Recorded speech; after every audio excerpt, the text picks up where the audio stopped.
Well, we talked about this last week. The American model is getting an upgrade, and NOAA has put out some examples of what that could look like. So this is what happened with Hurricane Dorian, just off skirting the Florida coast. The previous model had it making its way well inland, but the new and improved version 16 has it skirting the coast, just like what actually happened. So just an example of some of the things that might happen. Of course, we've been hearing a lot about this volcano in Iceland, dormant for 500 years, now erupting and not far from the capital of Reykjavik. So some incredible video coming out, and kudos to volcanologists who have to get up close to get those measurements. And another volcano, this one in Guatemala. Look at this lightning.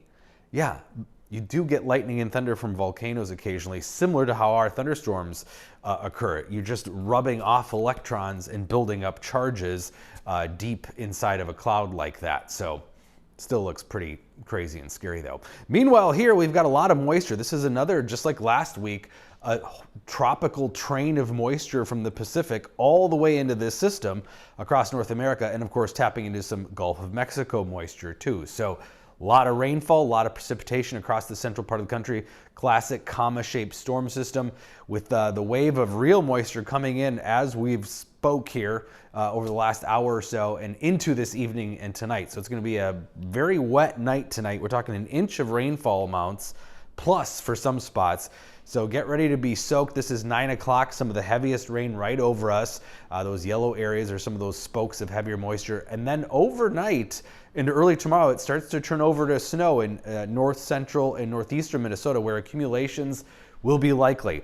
Should wrap up for us here in the late afternoon hours on Wednesday. Should be a dry evening tomorrow, and then just kind of dreary the rest of what we have for tomorrow evening. But here are those rainfall amounts adding up through 5 a.m. already up to an inch, and then lighter amounts through the day tomorrow as the system and most of its moisture moves off to the north and east. So that's what it's looking like for rainfall amounts. A soaker, our first real soaker of the spring here, just in time for our first official days of spring also. And then we've got some sunshine and warmer temperatures moving in. It's going to be cooler for a few days though.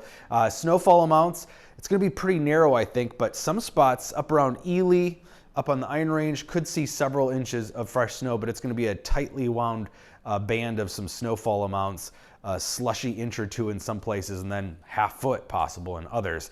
Another system skirts us to the south over the coming several days, but then Saturday we'll be watching for another system to come in, bring us a quick shot of some much lighter looking precipitation, some light rain showers possible Saturday along with some clouds.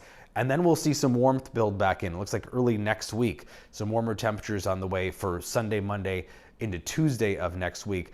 Warmer than normal temperatures are going to build right back in here across the central part of the continent. In fact, the American model, the most aggressive right now, pushing us up to temperatures that could be near 70 on Monday. This would be our first 70 of the season if it happens. European model, a little more conservative in the 60s. Regardless, it is going to be warmer and brighter heading into Sunday, Monday of next week as we already wrap up March, if you can believe it, for the middle of next week. So soggy tonight, again, up to an inch of rain, so there will be lots of mud and puddles. Tomorrow, lighter showers kind of on and off through the day that wrap up by mid to late afternoon. And then Thursday should see some sunshine break out. Friday, more in the way of sunshine, back near 50.